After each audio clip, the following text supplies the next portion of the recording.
Aleluias. Salve da igreja com a paz do Senhor. Paz do Senhor, irmão. Seja bem-vindo.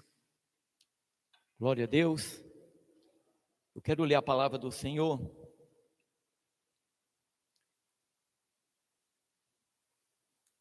Em Êxodo.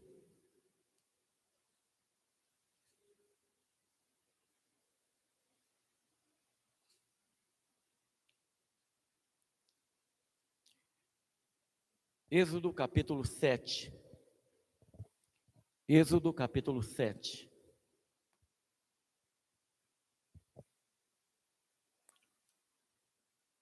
Hoje é uma manhã de ceia, da ceia do Senhor. Eu sempre digo, irmãos, não existe, a gente não participa de um culto a Deus pela internet. Um culto a Deus, a igreja se reúne, a igreja do Senhor se reúne no lugar para que nós possamos prestar um culto a Deus. A gente não participa de culto pela internet, a gente assiste um culto pela internet, a gente não participa de ceia pela internet, não existe participar de ceia pela internet, a igreja se reúne e a igreja em comunhão, em memória do Senhor Jesus, a gente participa da ceia, amém? Mas nós vamos ouvir a palavra do Senhor, Êxodo capítulo 7, eu vou ler a partir do capítulo 6, a partir do versículo 28. E aconteceu que naquele dia, quando o Senhor falou a Moisés na terra do Egito, falou o Senhor a Moisés dizendo: Eu sou o Senhor, dize a Faraó, rei do Egito, tudo quanto eu te digo a ti. Então disse Moisés perante o Senhor: Eis que eu sou incircunciso de lábios, como pois me ouvirá Faraó? No capítulo 7. Então disse o Senhor a Moisés: Eis que te tenho posto por Deus sobre Faraó, e Arão teu irmão será o teu profeta. Tu falarás tudo o que eu mandar, e Arão teu irmão falará a Faraó que deixe ir os filhos de Israel da sua terra. Eu, porém, endurecerei o coração de Faraó e multiplicarei na terra do Egito os meus sinais e as minhas maravilhas. Faraó, porém, não vos ouvirá, e eu porei a mão sobre o Egito e tirarei os meus exércitos, o meu povo, os filhos de Israel, da terra do Egito com grande juízo. Então os egípcios saberão que eu sou o Senhor, quando estender a mão sobre o Egito e tirar os filhos de Israel do meio deles. Então fez assim Moisés e Arão, como o Senhor lhe ordenara, assim fizeram. E Moisés era da idade de 80 anos, e Arão da idade de 83 anos, quando falaram a Faraó. E o Senhor falou a Moisés e Arão, dizendo: Quando Faraó vos falar, dizendo: Fazei por vós algum milagre, dirás a Arão: Toma a tua vara e lança-se diante de Faraó, e se tornará em serpente. Então Moisés e Arão entraram a Faraó e fizeram assim como o Senhor ordenara. E lançou Arão a sua vara diante de Faraó e diante dos seus servos, e tornou-se em serpente. E Faraó também chamou os sábios, encantadores e os magos do Egito, fizeram também o mesmo com seus encantamentos, porque cada um lançou sua vara e tornaram-se em serpente, mas a vara de Arão tragou as varas deles. Porém o coração de Faraó se endureceu e não os ouviu, como o Senhor tinha dito. Então disse o Senhor a Moisés: O coração de Faraó está obstinado, recusa deixar ir o povo. Vai pela manhã a Faraó, eis que ele sairá às águas. Põe-te em frente dele na praia do rio, e tomarás em tua mão a vara que se tornou em cobra. E lhes dirá: O Senhor, o Deus dos hebreus, me tem enviado a ti, dizendo: Deixa ir o meu povo para que me sirva no deserto. Porém, eis que até agora não tens ouvido. Assim diz o Senhor: nisto saberás que eu sou o Senhor. Eis que eu, com esta vara que tenho em minha mão, ferirei as águas que estão no rio, e tornar-se-ão em sangue, e os peixes que estão no rio morrerão, e o rio cheirará mal, e os egípcios nausear-se-ão bebendo a água do rio. Amém. Até aqui. Senhor Jesus, nós carecemos de Ti, Pai. Nós carecemos de ouvir a Tua voz, Senhor. Meu Deus, eu sou um mero instrumento. A Tua palavra diz que o Senhor disse a Moisés que Moisés seria como Deus em Faraó, e como Arão seria como um profeta, mostrando, Pai, que o Senhor, ó Deus, é aquele que fala. Ó Deus amado, se vier alguma coisa de mim para a Tua igreja, Pai, coisa de mim, Senhor, eu sei que nada acontece, mas, Senhor, se eu for um mero profeta nesta noite, Pai, se o Senhor falar, e eu transmitir para a Tua igreja aquilo que o Senhor quer falar com a Tua igreja, Pai, meu Deus, eu sei que esta palavra não chegará, Pai, não será inútil, ó Deus amado. Eu sei que esta palavra entrará, ó Deus amado, e quebrará sofisma, ó Deus de glória, e essa palavra entrará em cada coração, ó Deus amado, e eu sei que o Senhor fará grandes coisas, Senhor Jesus Cristo. Tenha liberdade, Pai. Tenha liberdade no nosso meio, Pai. Senhor, neste momento também, eu quero interceder, Senhor, por algumas pessoas. Senhor, eu quero apresentar diante de Ti a Luana, Pai. Meu Deus, aquela jovem está na UTI em estado gravíssimo, Senhor. Deus amado, na autoridade do nome de Jesus, ó Deus de glória, como igreja, Senhor, nós oramos pela vida dela, Pai. Nós oramos pela recuperação da Luana. Senhor Jesus, eu sei que no Teu vocabulário não existe a palavra impossível, Pai. Aquilo que é impossível aos homens é possível a Ti. Ó Deus amado, para a medicina talvez, ó Deus de glória, seja impossível, mas para Ti, Senhor Jesus, nada é impossível, Pai. Meu Deus, e como igreja, nós nos dirigimos a Ti, Senhor, clamando a Ti por aquela vida, para que o Senhor, ó Deus amado, dê mais uma oportunidade a ela, Senhor, que o Senhor possa visitar a Luana naquela UTI, ó Deus de glória. Senhor amado, que as Tuas mãos sejam sobre ela, em nome de Jesus, ó Deus de glória. Senhor Jesus, eu oro também pela vida da Leudes, ó Pai, que está enferma. Meu Deus, que o Senhor esteja visitando a Tua filha. Ó Deus amado, eu repreendo, ó Pai, o espírito de morte. Eu repreendo, ó Deus amado, este vírus, ó Deus de glória. Meu Deus, que o Senhor esteja guardando a Tua filha. Senhor, também eu oro pela vida da Lara, Pai. Meu Deus, guarda aquela criança. Senhor, eu repreendo toda a infecção no rins, ó Pai, todo o mau funcionamento dos rins, em o nome de Jesus, ó Deus de glória. Guarda, Pai, guarda a Tua igreja aqui presente, que as Tuas mãos, ó Pai, seja sobre cada família, ó Deus de glória, sobre cada vida, Pai, que faz parte desse corpo, ó Deus amado. Em nome de Jesus eu oro, no nome de Jesus, ó Pai, eu Te agradeço por este momento, em nome de Jesus. Amém, Senhor. Irmãos, essa palavra que fala a respeito quando Moisés vai diante de Faraó, ela me lembra alguns fatos. Por exemplo, há uns 16 anos atrás, 17 anos atrás, eu vi um irmão, estava pregando e ele falou algo interessante. Segundo ele, né, ele disse que tinha lido em um livro, eu não sei que livro, lembrava do nome do livro que ele tinha dito, mas disse que um indivíduo, para se tornar faraó, ele passava por um ritual. Diz que o indivíduo passava por esse ritual, segundo esse irmão dizia na época, e quando o indivíduo, após esse ritual, Faraó se tornava uma outra pessoa, se tornava um outro homem. Eu ouvi isso há uns 15, 17 anos atrás, mais ou menos. No ano de 97, mais ou menos, 2007, aliás, estava eu e a Eliane na igreja, ali no centro, e nós recebemos um homem e uma mulher, um casal.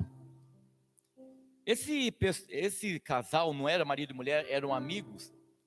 Eles foram à igreja porque a mulher, ela estava tremendamente aflita, angustiada, desesperada. Essa mulher, segundo esse senhor me disse, essa mulher, ela era presidente de um segmento da nova era, dessas religiões que adora deuses, que adora coisas aí, coisa da nova era. E essa mulher conversou com a Eliane, e eu conversei com esse senhor. E essa mulher, essa senhora, ela relatou determinadas coisas para a Eliane, coisas que parecem ficção, irmão. Mas eu não acredito que aquela mulher, o que ela estava dizendo, ela estava falando de coisas que não tivesse fundamento. Ela tinha experiência dela. Ela começou a relatar, por exemplo, que ela, muitas vezes, quando ela às vezes ia dormir, diz que aparecia, segundo ela, relatando para a Eliane, que aparecia seres, pessoas, que se materializavam, palavras dessa mulher, que se materializavam para manter, muitas vezes, ter relações íntimas com ela. Parece loucura, mas essa mulher não tá, eu não acredito que estivesse brincando. Era uma senhora, a gente percebia que era uma mulher muito culta, uma mulher, você percebia pelo linguajar, uma mulher que tinha um conhecimento, inclusive, do Pentateuco, dos 5 primeiros livros da Bíblia. Ela tinha um conhecimento profundo do Pentateuco. Eu me lembro dela querer questionar algumas coisas e a gente confrontar ela à luz da palavra de Deus. E esse senhor, também conversando comigo, ele me mostrou, estava eu num segundo momento com um outro pastor, ele me mostrou a foto no jornal, e ele falou, está vendo esse indivíduo aqui? Esse senhor, ele é de São Paulo, ele vem, todo ano, ele vem aqui em Cuiabá, e ele vai para a Chapada fazer um determinado trabalho. Segundo esse homem, mostrando aquela foto daquele jornal para mim e para o outro pastor, ele falou assim, esse homem aqui, ele não é mais o mesmo homem.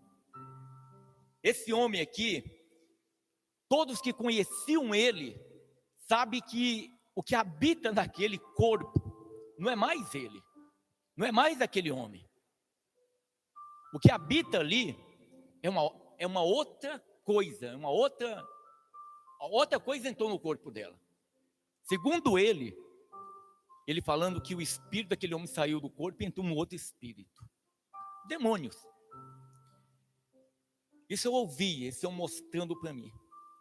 E as pessoas que conheciam aquele homem sabiam que ele não era mais a mesma pessoa. Ou seja, certamente aquele homem se tornou posse de um demônio.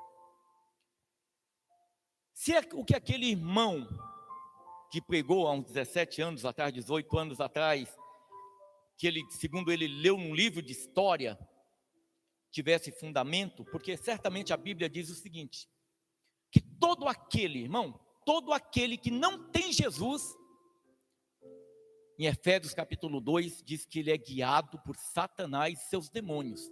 Nós sabemos, o homem que não tem Jesus, ele é guiado por Satanás e seus demônios. Certamente Faraó, ninguém tem dúvida que Faraó era uma representação do mal. Era uma representação do mal, talvez uma encarnação maligna, uma encarnação do mal. Um indivíduo que oprimia um povo. Que oprimia um povo a quem Deus tinha uma aliança, irmãos. Acontece que, lógico, que a ação do diabo sobre aquele povo não foi em vão. Muitas vezes Satanás, ele nos oprime, porque muitas vezes a gente dá oportunidade. É verdade que o cristão, que aquele que busca a Deus de todo o coração, de todo entendimento, de toda a alma, ele passa por luta, ele passa por adversidade. Por acaso alguém aqui acha que Satanás está preocupado com quem está nas boates, bebendo, se drogando, prostituindo? Claro que não. Essas vidas pertencem a ele. Ele não preocupa com essas vidas. Mas ele se preocupa, ele se incomoda com a vida de um cristão verdadeiro, de alguém que busca a Deus de todo o coração, de alguém que procura ter uma vida de santidade, uma vida de retidão, de alguém que quer fazer a vontade do Senhor. Logicamente que Satanás se incomoda com isso. Mas aqui, irmãos, nós vamos ver exatamente uma luta, uma guerra espiritual. Como a Bíblia é um livro espiritual, nós vamos assistir a algo acontecer que muitas vezes nós, como cristãos no dia de hoje, a gente não percebe como que nós estamos agindo diante de determinadas lutas. Eu posso afirmar para os irmãos que a quantidade de demônios que estava sobre o Egito era algo fora do comum. Da mesma forma, quando o Senhor Jesus nasceu naquela manjedoura, e os anjos foram anunciar para os pastores que estavam naquelas mediações, e um anjo do Senhor anunciou para aqueles pastores que o Cristo, que Jesus, o Messias, o enviado de Deus, havia nascido, e a Bíblia diz que naquele instante um exército de anjos celestiais apareceram, porque eu creio que em Belém os anjos do Senhor se faziam presente. A quantidade de anjos naquele momento era uma quantidade inúmera, talvez milhões de anjos celebrando o nascimento do Senhor Jesus Cristo. Mas aqui também no Egito, aonde a magia, aonde a feitiçaria imperava, certamente, irmão, havia uma quantidade de espíritos malignos. Espíritos malignos que aprisionava, que atormentava o povo de Israel. O povo de Israel, eles clamam a Deus. Eles vão invocar ao Senhor Jesus, ao Senhor Deus. E o Senhor Deus ouve a oração deles. Irmãos, eu sei que o Senhor, eu sempre digo, Deus tem um povo eleito. O homem jamais, irmão, um homem por si só, ele não se arrepende dos seus pecados. É impossível um homem, pela vontade dele, se arrepender, se reconhecer como um pecador, se reconhecer como uma pessoa carente de Deus. É impossível. Para que o homem possa ir a Jesus, para que o homem possa buscar ao Senhor Jesus, tem que haver a intervenção do Espírito Santo. Se o Espírito Santo não intervir na vida de um homem, irmão, é impossível o homem buscar a face de Deus. É impossível. Quando esse povo está ali, eles clamam, o Senhor Deus, que é um Deus de aliança, que é um Deus que preza pela sua palavra, Deus ouviu. E o Senhor vai operar essa manifestação, a sua vontade, através da vida de um homem. Sabe por quê, irmãos? Porque Deus, ele opera através de seus filhos, de homens e mulheres que procuram fazer a vontade do Pai, a vontade de Deus. Quando o Senhor Deus envia Moisés, eu acho interessante esse texto que está no capítulo 7, versículo 1, o Senhor diz a Moisés: eis que te tenho posto por Deus sobre Faraó, e Arão, teu irmão, será o teu profeta.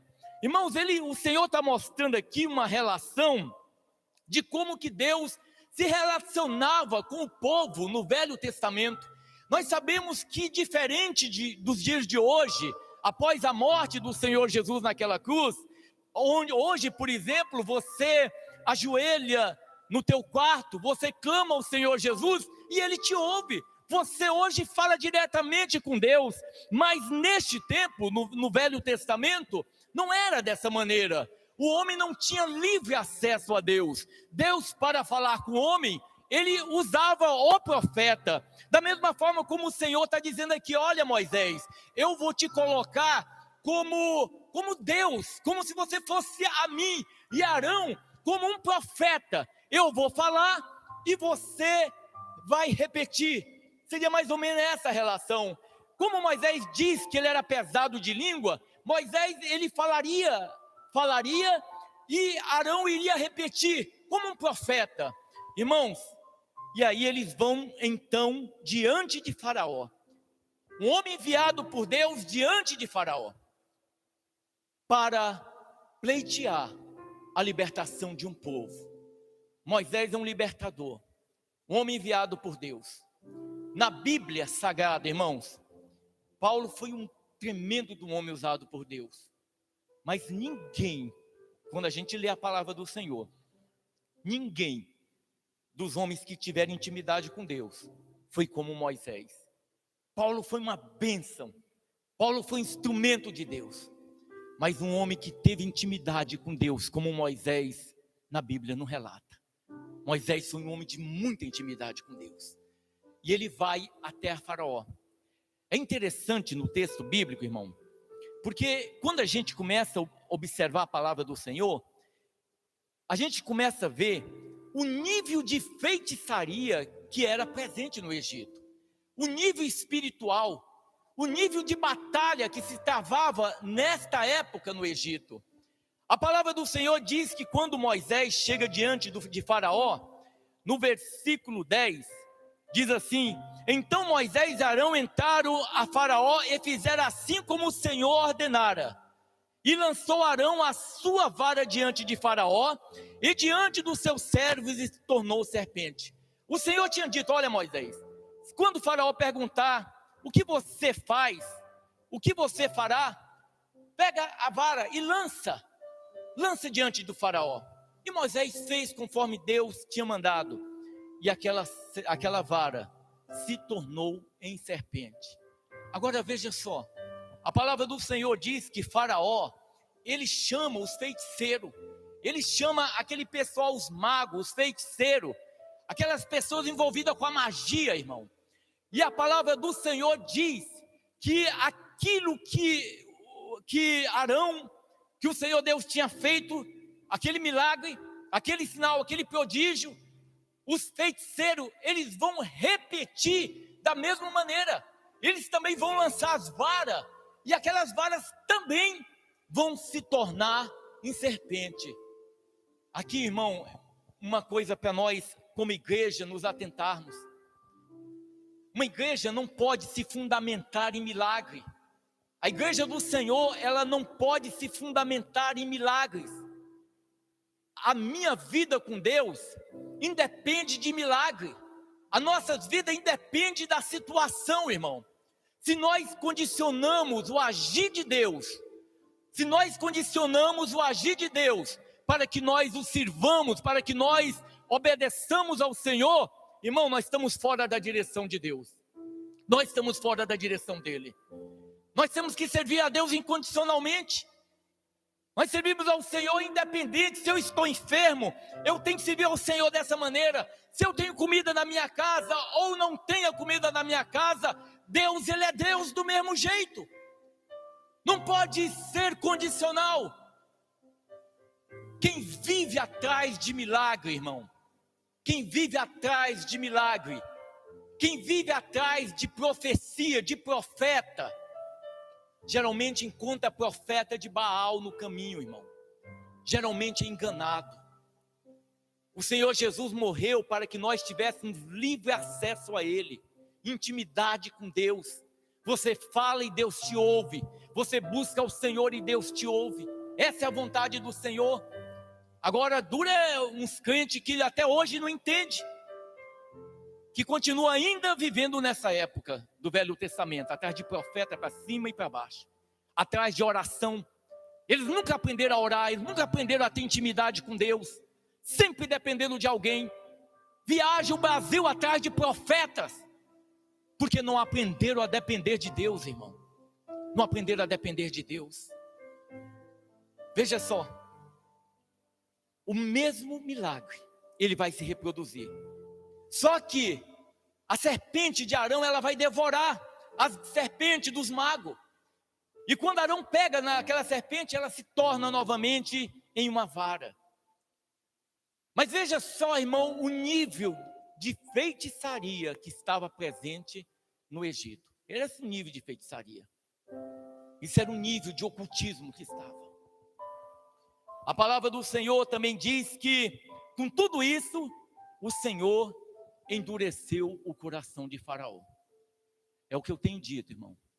Quando a gente olha a palavra do Senhor em Romanos capítulo 9, se os irmãos puderem abrir vossas Bíblias, Romanos capítulo 9, diz assim a palavra do Senhor a partir do versículo 13. Como está escrito: amei Jacó e aborreci Esaú. Que diremos, pois? Que há injustiça da parte de Deus? De maneira nenhuma. Pois diz a Moisés: compadecer-me-ei de quem me compadecer, e terei misericórdia de quem eu tiver misericórdia. Assim, pois, isso não depende do que quer, nem do que corre, mas de Deus que se compadece. Porque diz a Escritura a Faraó: para isso mesmo te levantei, para em ti mostrar o meu poder, e para que o meu nome seja anunciado em toda a terra. Irmãos, Deus escolhe, irmão. É o Senhor que escolhe. Quando nós olhamos na palavra de Deus, a gente percebe claramente isso. Por isso que a gente observa que tem pessoas que não vão vir para Jesus, irmão. Tem pessoas que você vai pregar e ela não vai abrir o coração. Ela não vai abrir o coração para o Senhor. Aí você pergunta: Deus é injusto? Paulo responderia para você, pelo Espírito Santo: de maneira alguma, Deus não é injusto. Agora nós que somos escolhidos, eu creio, nós temos que persistir. Nós não podemos abandonar, afastar do caminho, afastar do Senhor Jesus. Satanás, ele vai fazer de tudo para tirar você da presença de Deus. Satanás vai te oferecer bandejas cheias de ouro, de prata, para te desviar do caminho, irmão. Olha o que ele fez com o Senhor Jesus, quando Jesus foi tentado. Ele disse para o Senhor Jesus: se você prostrado me adorares, eu te darei os reinos da terra. Satanás ofereceu os reinos da terra e suas riquezas e seu poder ao Senhor Jesus, se prostrado Jesus o adorasse, irmão. Olha só, ele oferece a terra, porque os reinos da terra pertencem a ele. Os reinos da terra pertencem a ele. Ele só pode oferecer, ele só pode dar aquilo que lhe pertence. Aquilo que não pertence a ele, ele não pode dar. E ele falou para o Senhor Jesus: eu te dou os reinos da terra. Você sabe, eu sempre digo, o falso profeta, o falso mestre, ele sempre vai pregar sobre riqueza, sobre o material. Sempre o falso mestre, ele vai pregar dessa maneira, que você nasceu para ser vencedor. E quando ele diz vencedor, é sempre ter alguma coisa, sempre prosperar na vida financeira, sempre desse lado. Essa é uma característica do falso profeta, daquele que não tem compromisso com a palavra de Deus. Sabe por quê? Porque o falso profeta, ele não está preocupado com a tua alma, ele não está preocupado com a tua salvação, ele não está preocupado que quando você morrer, se você vai para o céu ou vai para o inferno, ele não está preocupado com isso. Ele está preocupado muitas vezes com aquilo que nós temos, e muitas vezes pregar uma palavra que não tem fundamento na palavra do Senhor. Se Jesus tivesse nos dias de hoje, irmão, eu sempre digo isso para a igreja, se Jesus tivesse nos dias de hoje, como nós não sabemos como era o Senhor Jesus, como nós não temos nenhuma imagem, não temos a menor ideia, a única coisa que à luz da Bíblia eu posso afirmar é que ele não era cabeludo, ele não tinha cabelo comprido, e ele não era bonito, segundo Isaías 53, mas certamente Jesus, ele não ia atrair para junto dele uma grande multidão, não. Pelo contrário, a quantidade de pessoas que viriam atrás dele seria mínima. Ainda mais se ele não fizesse milagres. era 12, 15 talvez, porque a multidão não quer ouvir o evangelho de Jesus, irmão. As pessoas querem ouvir tudo, as pessoas, mesmo pela ignorância, ou muitas vezes querendo ser enganada, elas querem ver o indivíduo sentado em um banquinho com som, um fundo musical, sem Bíblia, falando palavras lisonjeias para agradar você, para dizer que você é vencedor, que Deus vai trabalhar para fazer na tua vida se cumprir as promessas dele. Esse pessoal falam isso. Esse pessoal não fala sobre o pecado, que o pecado nos afasta de Deus. Esse pessoal não fala sobre vida eterna, sobre o novo nascimento, sobre a volta de Jesus. Porque a volta de Jesus incomoda. Falar sobre a volta de Jesus causa depressão. E muito crente que está indo para o inferno, cheio de pecado, vida longe, sem a presença de Deus. E é por isso que a gente olha para as muitas denominações, e o que a gente vê, nós observamos uma multidão de crentes, de homens malignos, que não obedecem à palavra de Deus, irmão, que não tem aliança com o Senhor. Homens que têm a boca imunda, suja, fala imoralidade. Homens que procedem enganosamente. É por isso que a gente está observando isso. Porque não se prega a palavra do Senhor. Porque não se tem compromisso com Deus. Eu até imagino Jesus como pastor de uma igreja. Bastaria talvez ter 15 cadeiras, um salãozinho pequeno. Porque a grande multidão, a grande maioria não estão disposta a ouvir a palavra do Senhor. A maioria não está disposta a servir a Jesus, irmão. Eu não me engano com quantidade, irmão. Eu não me engano com multidão. Eu sempre digo para a igreja, há denominações inteiras que não vai salvar uma pessoa sequer. Não vai salvar uma pessoa sequer, irmão. Que nós não sejamos esse caso.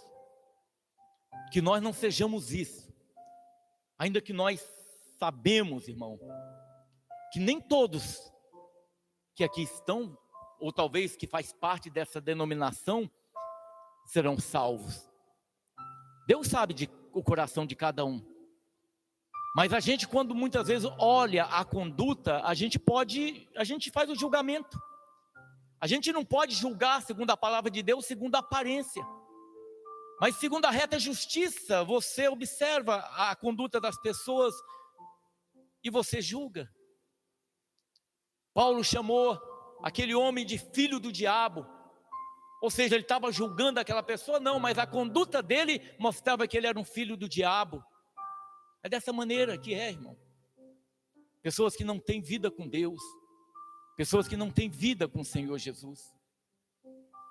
Então, certamente, a igreja do Senhor Jesus seria uma quantidade muito pouca de pessoas para ouvir o que o Senhor Jesus tinha para falar. Porque as pessoas não estão preocupadas com isso. As pessoas não estão preocupadas em agradar a Deus, irmão. Eu sempre digo para a igreja, o Senhor Jesus nos chamou para que nós sejamos escravos voluntários. A única razão nossa tem que ser fazer a vontade do Senhor. Não é a tua vontade, irmão. Não é fazer aquilo que você quer, é fazer a vontade do Senhor. Quando nós chegamos a essa condição de fazer a vontade do Senhor, onde você não está nem um pouco preocupado com o teu bem-estar, mas preocupado em fazer a vontade do Senhor, a Bíblia diz que Jesus não te chama mais de servo, Ele te chama de amigo.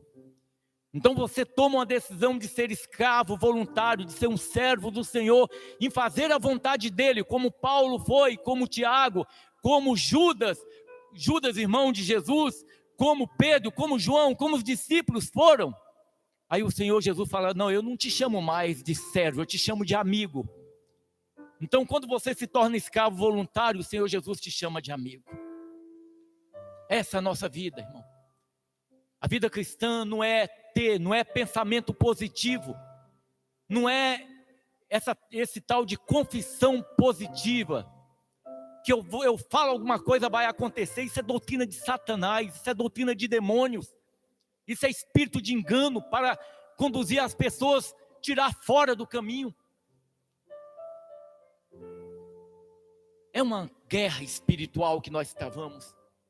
A palavra, o Senhor me deu um versículo essa manhã, que está em 2 Coríntios, diz assim, o Senhor falando através da vida de Paulo, que as armas da nossa milícia, elas não são carnais, mas poderosas em Deus para destruir fortaleza, irmão.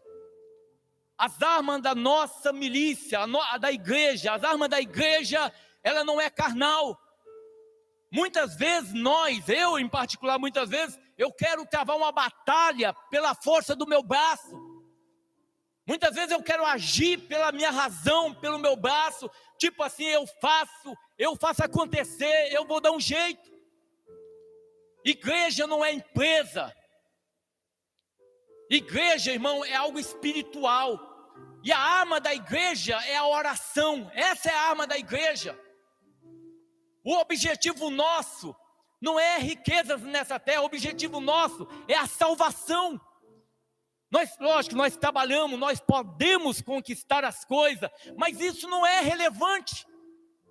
Relevante é vida com Deus, relevante é intimidade com Deus. Isso é relevante, isso é importante na vida do cristão. Quando a gente tem Jesus, irmão, a gente não tem falta de nada. Quando a gente tem Jesus, a gente aprende a contentar com o que tem. Foi isso que o Senhor falou para a mulher samaritana. A mulher samaritana, ele pediu água. E ele falou, olha, se você soubesse quem fala contigo, você pediria água viva, e eu te daria. Uma água que sacia as necessidades do homem. Uma água, irmão, a presença de Jesus te leva a você ter uma vida de uma plenitude com Deus. Comunhão com o Senhor, você diz assim, olha, eu não preciso de nada. Eu não preciso de nada, porque eu tenho Jesus. Isso é uma vida com Deus, irmão. Isso é a igreja do Senhor, ela tem que compreender isso. A igreja do Senhor tem que compreender isso. Por isso que nós, quando levantamos, nós temos que agradecer. Agradecer a Deus por tudo. Está passando por luta, está passando necessidade, glória a Deus. Glória a Deus, irmão. Jesus, ele é maior do que a saúde. Jesus, ele é maior do que a fome. Jesus, ele é Deus. Jesus, ele tem que saciar a tua alma. Jesus, ele tem que saciar as tuas necessidades. Por isso que eu falo, eu não preciso de nada se eu tenho Jesus, irmão. Eu não preciso de nada. E é isso que nós precisamos de Jesus em nossas vidas. Precisamos ouvir a palavra do Senhor. Precisamos nos converter a Deus. Estar atento à palavra do Senhor. Para quê? Para que nós não desviemos do caminho. Porque tantos crentes, irmão, desviaram do caminho, seguindo doutrina de demônios. Como essa confissão positiva é uma doutrina de demônios. Como esses movimentos dentro das igrejas evangélicas, ministério disso, ministério daquilo, não tem na Bíblia, é doutrina de demônio. Aquilo que não tem na Bíblia é doutrina de demônios, feitiçaria, rosa ungida, feitiçaria. Isso não agrada a Deus. O Egito vivia uma situação como essa. Muita feitiçaria naquela terra. Você imagina, irmão, se a minha fé tivesse fundamentado, dependendo de cura, para eu crer em Jesus? Aí chega um mago, um feiticeiro, e ele toca no indivíduo, o indivíduo que era paralítico, o indivíduo levanta e anda. Como dentro do espiritismo, muitas vezes acontecem as coisas lá. Eu sempre falo que o demônio, ele coloca a doença, a pessoa vai lá no espiritismo, na macumba lá, o diabo tira a doença só para enganar, e a pessoa acha que aquilo é de Deus. Não tem nada de Deus ali. Nós sabemos. Não tem nada de Deus ali. Mas se a minha fé, se a minha confiança, eu nem digo fé, a confiança tiver nisso aí, se eu estiver dependendo de alguma coisa para estar em Jesus, irmão, eu não vou prevalecer. O homem não prevalece. A minha fé está em Jesus incondicionalmente. Incondicionalmente. Não pode haver uma condição para eu estar em Jesus. Eu tenho Jesus na minha vida e isso é o suficiente. A palavra do Senhor diz que no segundo momento, o Senhor manda Moisés diante de Faraó. Faraó com o coração duro, porque Deus endureceu, porque Deus não tinha plano na vida de Faraó, plano de salvação. Deus endureceu o coração dele, como Deus endurece o coração de muita gente. Pessoas que não vão se arrepender. Eu sempre digo, olha, o Senhor chamou a cada um de nós. Eu estou nessa caminhada com o Senhor Jesus tem 25 anos. A irmã Aparecida acho que tem um tempo maior, né, irmã Aparecida? Nessa caminhada, firme ao Senhor Jesus, fundamentada no Senhor Jesus. Outros irmãos aqui têm um tempo talvez menor, mas nós estamos caminhando, firme em Jesus. Mas tem muita gente que abandonou, irmão. Apesar de ter sido escolhido por Deus, chamado por Deus, eles voltaram atrás. E agora eles não têm mais vontade de adorar o Senhor. Eles não têm mais vontade de vir à igreja, de cultuar o Senhor. Ou melhor, eles não têm vontade de vir a um templo, reunir com a igreja para prestar um culto a Deus. Sabe por quê? Porque o Espírito Santo de Deus saiu. Irmãos, olha em 1 Samuel, capítulo 16. Olha interessante esse texto aqui. 1 Samuel, capítulo 16. Está falando aqui a respeito de Saul, tá? Saul, ele foi rejeitado por Deus. Deus rejeita, irmão. O homem desobediente, o homem que conhece o Senhor e ele começa a agir em total desobediência, Deus o rejeita. E Saul foi um homem rejeitado por Deus. Mas olha o que diz a palavra no versículo 14 de 1 Samuel 16. A palavra diz assim: e o Espírito do Senhor se retirou de Saul, e o assombrava um espírito mau da parte do Senhor. O Espírito do Senhor, ele se retirou de Saul.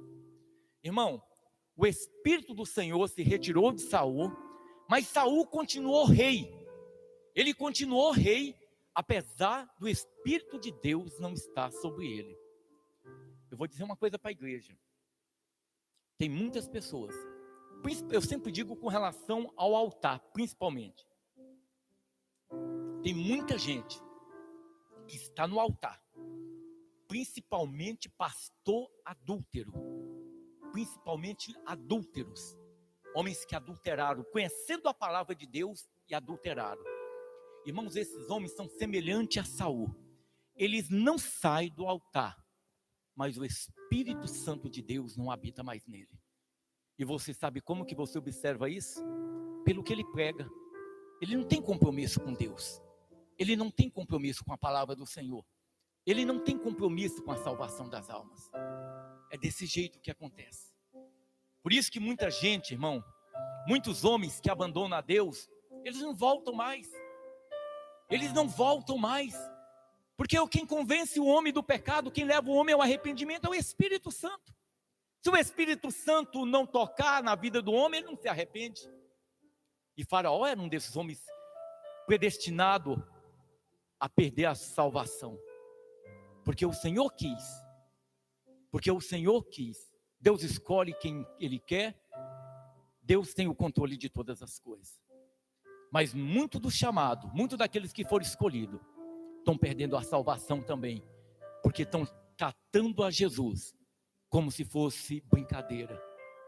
Não estão dando a devida importância ao Evangelho e brincando com Deus. Irmãos, a segunda praga, Moisés ele toca com a vara, com o cajado na água. E aquela água se torna em sangue. A Bíblia diz que Faraó manda novamente chamar os feiticeiros, chamar esse pessoal da feitiçaria, os magos. E eles novamente, eles vão reproduzir, eles vão repetir o que o Senhor tinha feito através da vida de Moisés. Veja só, eles vão repetir. Eles também vão transformar água em sangue. É interessante que eles só conseguem piorar. Eles não conseguem tirar, eles não conseguem reverter aquilo que Deus tinha feito. Mas eles conseguem piorar. Se a água já havia transformado em sangue, eles transformam mais em sangue ainda. Logicamente que Deus tem permissão, Deus estava permitindo, irmão. Deus estava permitindo. Porque até a ação do mal é mediante permissão do Senhor. Quando Elias está lá no Monte Horebe, está ele com os profetas de Baal, a Bíblia diz que o Senhor, Elias, através do Senhor, Elias fez um desafio a ele, falou: olha, vocês vão sacrificar um cordeiro, vão fazer um altar, vocês vão clamar ao seu Deus, e eu vou fazer um altar e vou clamar ao meu Deus, o Deus que responder com fogo, esse verdadeiramente será o Deus verdadeiro. A Bíblia diz que o povo de Israel, eles cocheavam entre dois senhores. Ele não sabia se servia a Deus ou se servia a Baal. Olha que coisa triste. Um homem não tem convicção de verdadeiramente servir ao Senhor. Quer estar na igreja, quer servir ao Senhor, mas não quer abrir mão do mundo. Irmãos, quem está em cima do muro pertence ao diabo. Aquele que tem dúvida com relação à caminhada, à tua fé em Jesus, já está fora, irmão. Está fora. A Bíblia diz que eles levantam aquele altar, colocam o sacrifício e começam a clamar Baal. Irmãos, Baal poderia ter respondido com fogo? Poderia. Sabe por que ele poderia? Para enganar, para iludibriar as pessoas. Satanás, ele é capaz de fazer, muitas vezes, sinais para enganar as pessoas, principalmente aqueles que querem ver sinais. Ele faz isso para enganar, para mentir, para levar o homem para a perdição. Ele faz isso. Mas o Senhor não permitiu que descesse fogo, porque o diabo, a ação dele é limitada. Nós temos que entender que grande é o Senhor, irmão. Que grande, quem é Deus é Jesus Cristo. Não é Satanás. Quem opera, quem tem o controle sobre todas as coisas é Jesus, é Ele que é Deus. Não é o diabo. O diabo é limitado. Um dia o Senhor vai pegá-lo juntamente com os demônios e vai lançar no lago que arde com fogo e enxofre. E juntamente com aqueles que morrerem sem Cristo, que forem condenados, irmão. Esse vai ser o fim dele. Mas veja só, muitas vezes o Senhor permite. E aqui o Senhor permitiu que esses magos também se reproduzissem aquilo que o Senhor Deus fizera através da vida de Moisés. E o coração de Faraó duro. Coração de Faraó duro. O segunda praga, o Senhor diz para Moisés ele tocar as mãos nas águas e que rãs iriam subir. E a mesma coisa vai acontecer. O Egito é tomado de rãs, mas os feiticeiros, a feitiçaria, o nível de feitiçaria ali era tão grande, a ação de Satanás no Egito era tão grande, que eles vão reproduzir essa mesma praga. Rãs vai aumentar ainda, mais rãs ainda. Como eu disse, eles não conseguem tirar, eles conseguem agravar o problema. Mas aí, irmãos, chega a terceira praga, a praga de piolhos. Olha, vamos acompanhar o texto bíblico aqui, que está em Êxodo capítulo 8, a partir do versículo 16. Disse mais o Senhor a Moisés: diz a Arão, estende a tua vara e fere o pó da terra, para que se tornem piolhos por toda a terra do Egito. E fizeram assim, porque Arão estendeu a mão com a sua vara e feriu o pó da terra. E havia muitos piolhos nos homens e no gado. Todo o pó da terra se tornou em piolhos em toda a terra do Egito. Os magos fizeram também assim com seus encantamentos para produzirem piolhos. mas não puderam, e havia piolho nos homens e no gado. Então disseram os magos a Faraó: isso é dedo de Deus. Isso é dedo de Deus. Irmãos, essa doença que está assolando aqui é permissão de Deus. É permissão de Deus, irmão. Se o Senhor falar acaba, acaba. Instantaneamente acaba.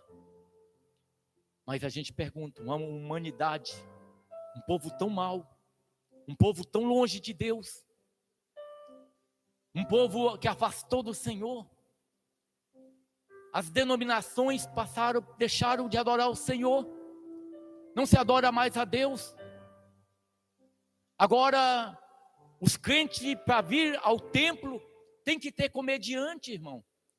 Tem que ter um pastor que fala piadinhas para os crentes rirem. E os crentes pagam caro para isso, para se divertir.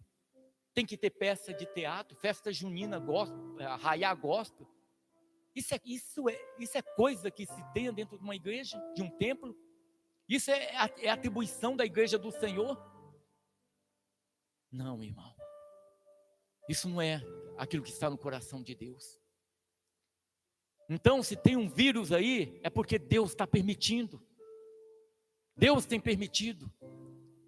Talvez falando para o homem: olha, arrependa.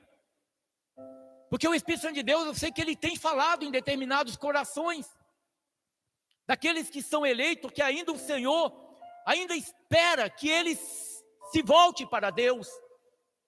E está dizendo: olha, ainda tem esperança, porque, irmãos, quando o homem, às vezes, ele afasta, eu digo sempre que, se Deus não chamar, ele não volta. Se acontecer uma situação como a de Saul, o homem não volta. Mas muitas vezes o Senhor, ele insiste para o homem voltar. O Espírito Santo de Deus insiste para ele voltar. Mas muitas vezes o homem não volta. E aí ele resiste ao Espírito. E a palavra diz assim: não resistis ao Espírito. Não resisti ao Espírito. A gente tem que estar com os ouvidos abertos, irmão. Eu vi pessoas, eu já disse na igreja, eu vi pessoas no início dessa pandemia clamando a Deus por misericórdia. Clamando a Deus por misericórdia. Lembraram de Deus. Mas aí esqueceram.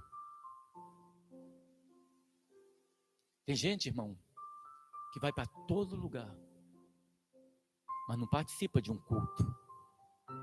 E nós aqui, é um lugar tão seguro aqui. Mas não tem tempo para o Senhor. Deus, ele tinha um controle total da situação.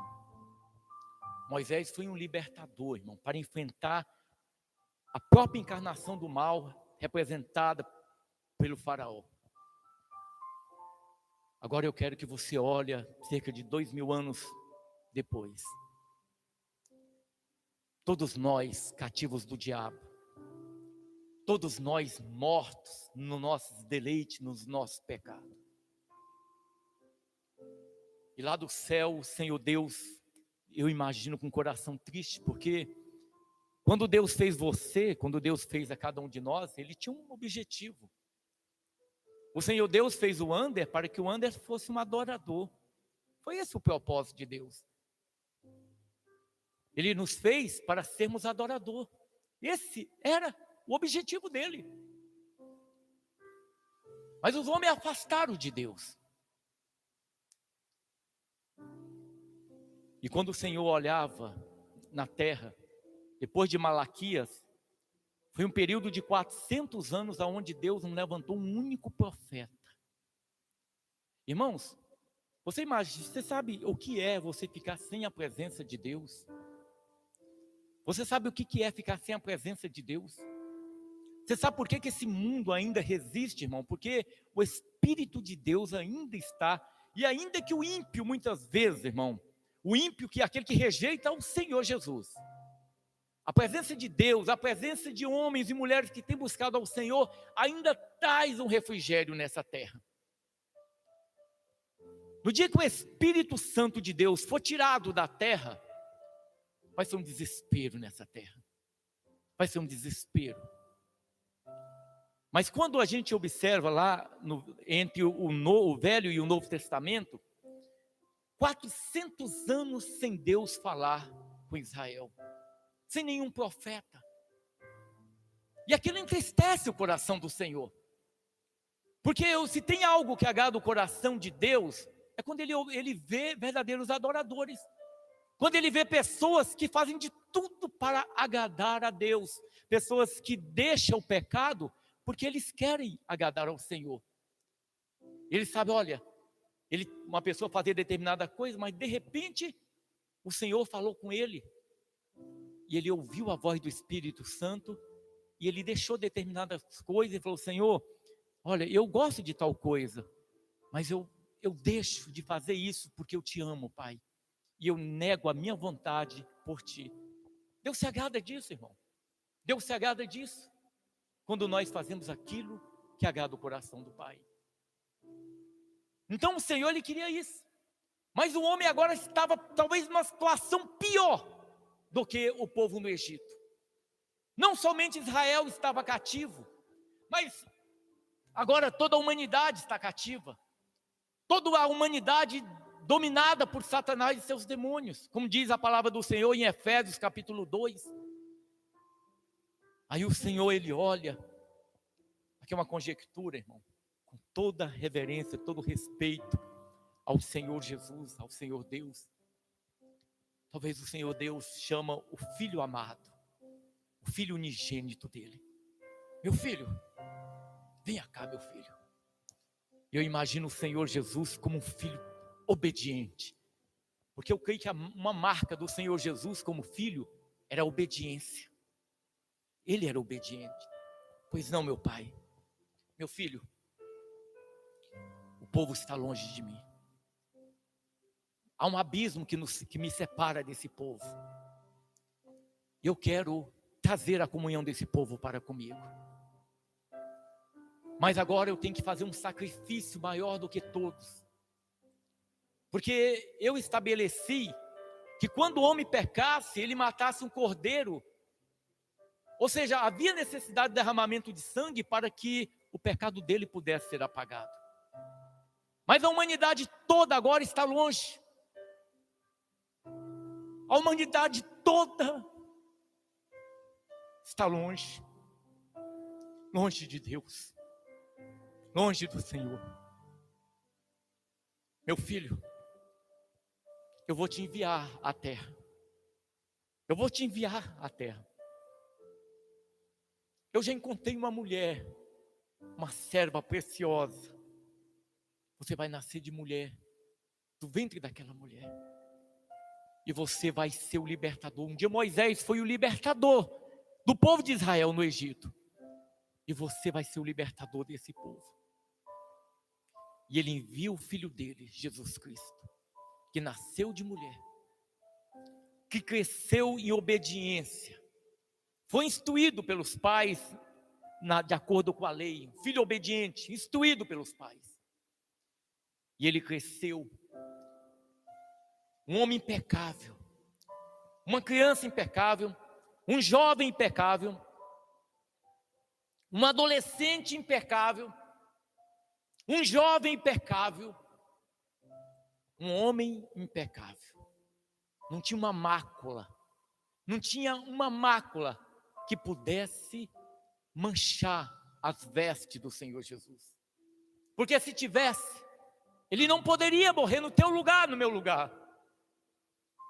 Se tivesse uma pequena mentira, o desqualificaria para morrer no nosso lugar. E o Senhor Jesus, ele vem, cresce como homem. Cerca de 30 anos de idade ele começa o ministério dele. Você pergunta, pastor, mas por que 30 anos? Porque a lei estabelecia que o homem, para ser sumo sacerdote, ele tinha que ter 30 anos de idade. Jesus, ele era sumo sacerdote, era não segundo a ordem de Araão, mas segundo a ordem de Melquisedeque. E ali está Jesus, irmão. Durante toda, olha, veja só, Quando Jesus ele nasceu, quando ele tinha 2 anos, o diabo usou um outro homem maligno chamado Herodes, o Grande, para tentar matar Jesus, irmão. Não pensa que a caminhada foi fácil. A Bíblia diz que Jesus foi tentado em todas as áreas, assim diz a palavra do Senhor. Ele foi tentado como nós somos tentados. Talvez todos nós não estaríamos qualificados para fazer o que Jesus fez. E ele veio como, ele era Deus, mas ele também tinha natureza humana. Então ele poderia pecar. Mas ele prevaleceu. Com 30 anos começa o ministério final. Primeiro ele começa a formar a igreja dele. Não era uma igreja numerosa, uma igreja com 1.000, com 2.000 membros, não.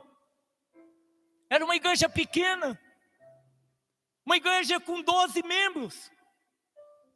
Apenas 12 membros. E um desses membros desviou, irmão. Um desses membros não entendeu o que era o evangelho. Eles não compreenderam o que era seguir a Cristo. Um desses membros não entendeu. Assim como muitos crentes ainda não entenderam o que é a vida cristã. Eles acham que a vida cristã é dinheiro, é riqueza, são as coisas desse mundo. Não, não é isso a vida cristã. A vida cristã muitas vezes é negação, é choro, é lágrima. Mas tem promessa de vida eterna para o cristão. O Senhor Jesus diz assim: não turbe o vosso coração. Credes em Deus, credes também em mim. Na casa de meu pai há muitas moradas. Se não fosse assim, eu vos diria, pois vou preparar-vos lugar. Ele falou para nós, ele tem uma promessa para nós.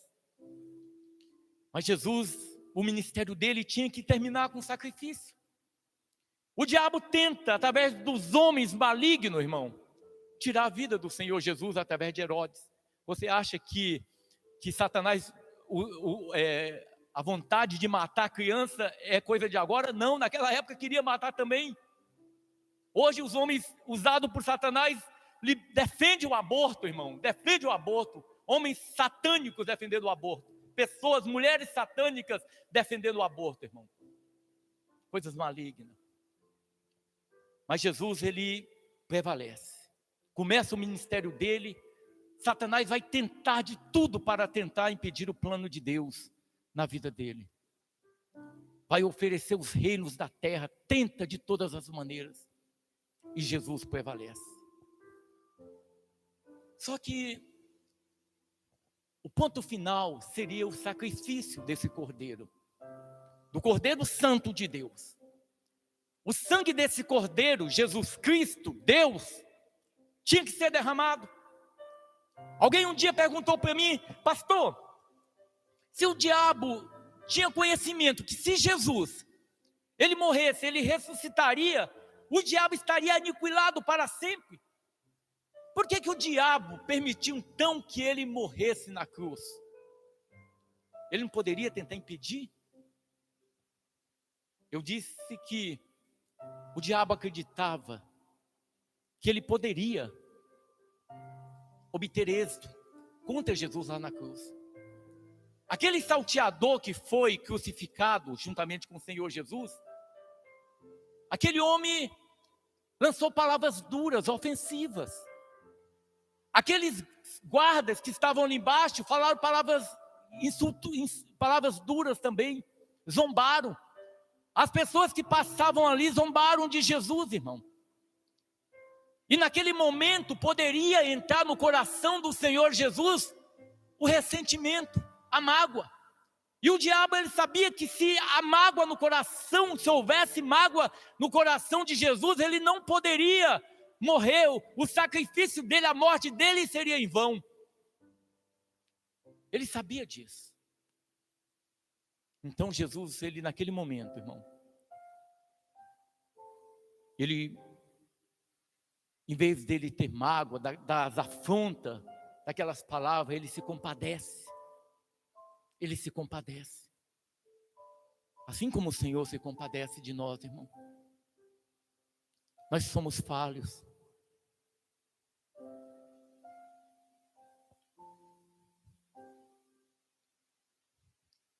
Nós erramos. Não fosse pela misericórdia do Senhor, nós não estaríamos aqui. Se não fosse pela misericórdia dele, nós não estaríamos aqui. Jesus, ele prevalece. O sacrifício dele foi maior do que todos. Porque não foi um sacrifício de um cordeiro. Não foi o sacrifício de um bode. Foi o sacrifício do Deus encarnado, irmão. O sacrifício feito pelo Deus encarnado, por Jesus Cristo, o nosso Deus. Como ovelha que é levada para o matador, assim foi Jesus. Não reclamou. Não disse uma palavra. Se entregou por mim, por você. Ele destruiu os reinos das trevas, irmão.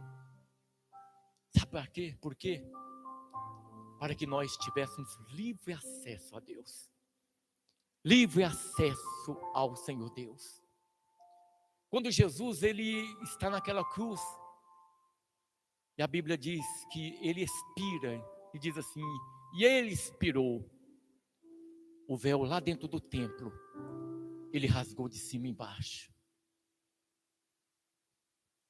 Ali tinha uma mensagem clara para nós.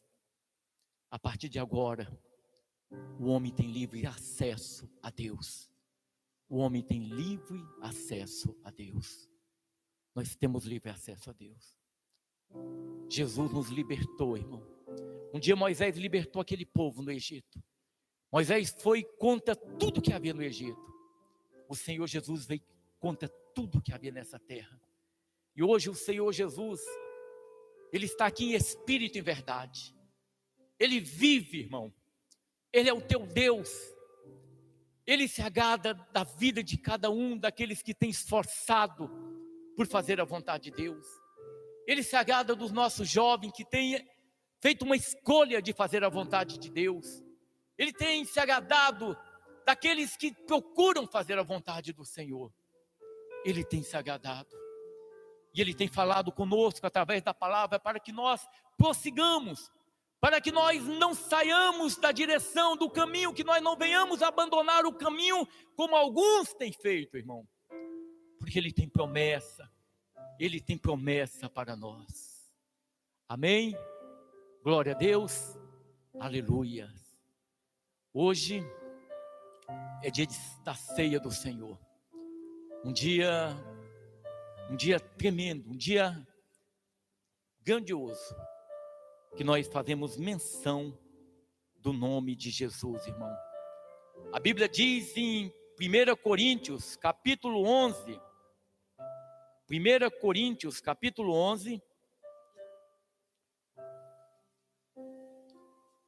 diz assim: porque eu recebi do Senhor o que também vos ensinei, que o Senhor Jesus, na noite que foi traído, tomou o pão e, tendo dado graças, o partiu e disse: tomai e comei. Isso é meu corpo que é partido por vós. Fazei isso em memória de mim. Semelhantemente, também depois de cear, tomou o cálice, dizendo: este cálice é o novo testamento no meu sangue. Fazei isto em memória, fazei isso todas as vezes que beberdes em memória de mim.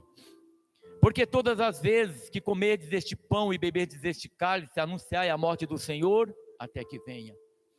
Portanto, qualquer que comer este pão ou beber o cálice do Senhor indignamente, será culpado do corpo e do sangue do Senhor. Examina-se, pois, o homem a si mesmo, e assim coma deste pão e beba deste cálice. Porque o que come e bebe indignamente, come e bebe para a sua própria condenação, não discernindo o corpo do Senhor. Por causa disso, há entre vós muitos fracos e doentes, e muitos que dormem. Irmãos, o homem carnal, ele não importa a condição da vida dele. Ele pode estar em pecado, fornicando, fazendo tudo aí, para ele é indiferente. Ele não liga para as coisas de Deus. Eles participam de uma ceia. Ele é fornicador, ele está em adultério, ele participa da ceia, é indiferente para ele. Porque ele não teme a Deus. Ele não teme a Deus. A Bíblia ela é muito clara. Primeiro, nós fazemos isso em memória de quem? Em memória do Senhor Jesus, irmão. Não estou fazendo isso aqui em memória de homem e nem em memória de instituição. Nós fazemos em memória do Senhor Jesus. Mas a Bíblia ela é clara. Portanto, qualquer que comer este pão ou beber o cálice do Senhor indignamente, será culpado do corpo e do sangue do Senhor. Examina-se, pois, o homem a si mesmo. Eu não examino a vida de ninguém. Eu tenho que examinar a minha vida somente, porque eu conheço a mim, irmãos. Examina-se o homem a si mesmo, e assim coma deste pão e beba deste cálice. Porque o que come e bebe indignamente, come e bebe para a sua própria condenação, não discernindo o corpo do Senhor. Por causa disso, há entre vós muitos fracos e doentes, e muitos que dormem. Amém? Irmãos, esse é um momento para a igreja. Os irmãos que estão aqui, todos são batizados. Eu quero que você feche teus olhos agora. Você vai orar a Deus. Porque eu não posso falar quem pode ou não participar. Você pode, somente você sabe, irmão. Eu só digo uma coisa para a igreja.